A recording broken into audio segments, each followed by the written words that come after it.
So I'm watching this play, and again, the actors were incredibly capable, but it was apparent to me that the director does not understand or is not comfortable with human sexuality. He did, and a matter of fact, in this, there was one part in the play where they're supposed to, have this fiery connection, and it ends up with her up against the wall and him with her, and there's, they're getting it on. And what he chose to do was to have them dance.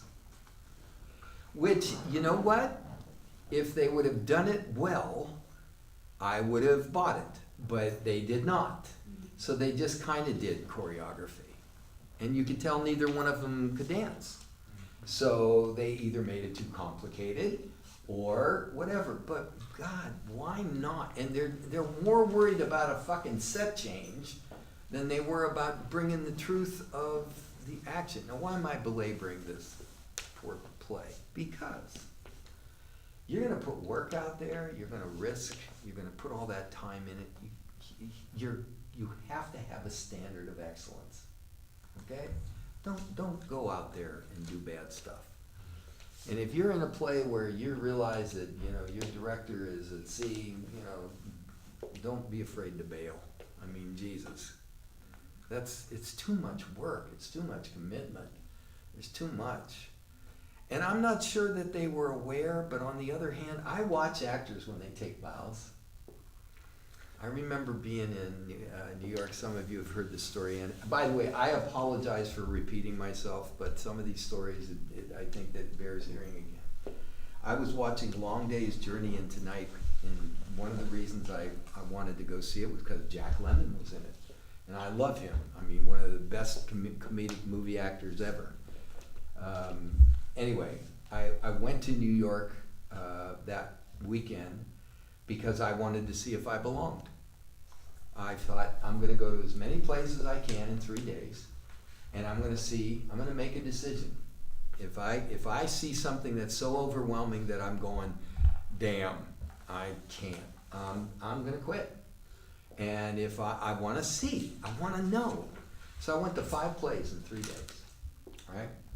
And I loved Eugene O'Neill. I mean, God, drama up the wazoo. Anyway, anyway. I went to the play. And it was embarrassing. You talk about stakes, about high emotional energy. I mean, this is an Irish family, and they're all drunks, and the mother is basically on heroin. And they're just ripping and tearing at each other because when they get a few shots in them, they all start out happy, and then all of a sudden the booze gets them, and I know I had a roommate like that, and then I have a family like that, 3 brothers and a sister, and they're just it's almost like a cliche, right? The Irish and the drinking and all that stuff. Anyway, there's one point in the play where the mother, who has had a relapse or been in drug rehab, basically has a relapse because of all the shit that's going on in the family, and she's into the stuff again, right? And the one brother goes,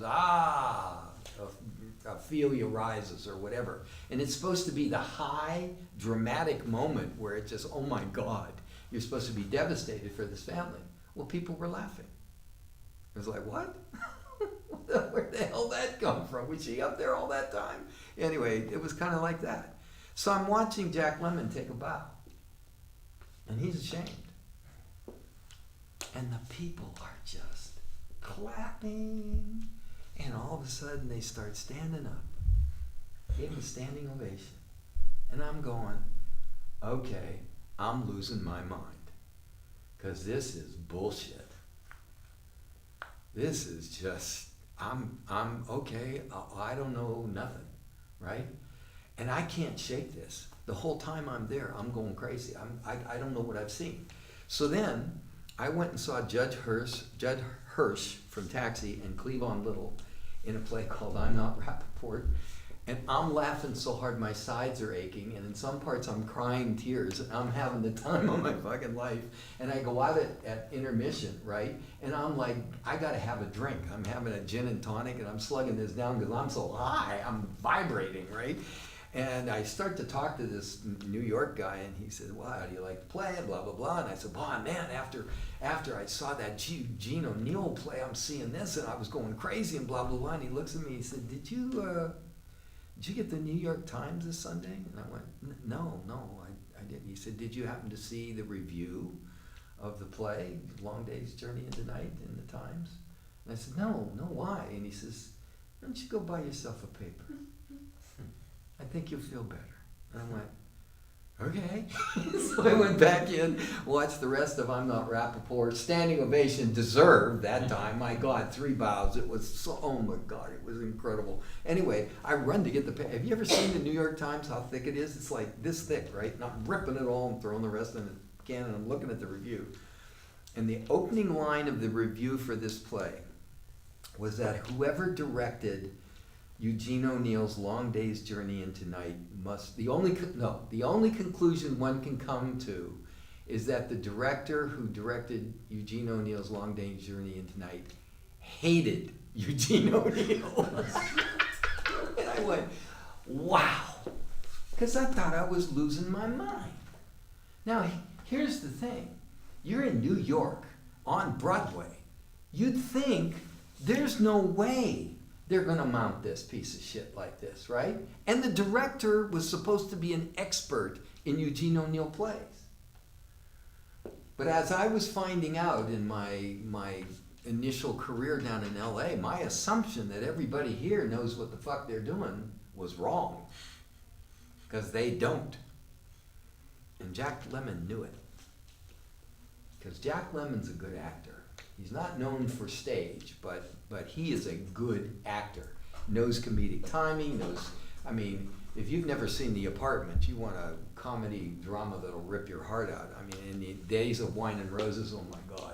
Anyway, so my point is this. This thing we do is complicated. And it is a communal thing in that director and actors have to be on the same page, but the director also has to know how to get the actors to do what they need to do. And sometimes you can't depend on that. So guess what you need to do? You need to know when it's bullshit. You need to know how to reach out to that other actor and say, hey, listen, this is what we need to do. Because those 2 actors last night, one was up there doing her thing, and the other guy was up there doing his thing. They never connected. There was nothing going on between those 2. They were friends, but they weren't together. And this is about the most together piece you can be.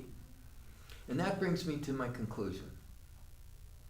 Whether you're going to a play, or whether you're going to do what we're going to do tonight, which is do auditions, the people in that room, I've mentioned this to you before, are human beings.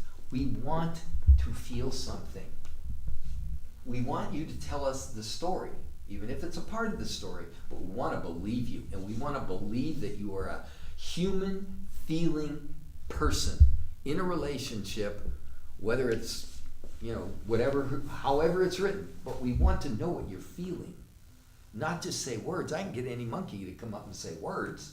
We want somebody to make us feel something, to make it go, oh, okay. Now they don't know how to do that, which is why they're hiring you. Okay? So they know when somebody comes in and does it right and somebody does it wrong. Okay? And yeah, it's about a look, all that stuff. But they want somebody to come in and tell them a story and make them believe it. And that's what acting is all about. That's what auditioning is all about. And it starts with, I'm feeling. I'm getting from you. That makes me feel, okay? And sometimes you have to do that on your own when you're, we're going to find out a lot of things in an audition situation. But the basis of all of this is that it's a habit. You have to work at it daily. As those of you that have wandered into my class have found out, this isn't the easiest process in the world, but hopefully it's a lot of fun, and it is something that's doable. Thank you for listening.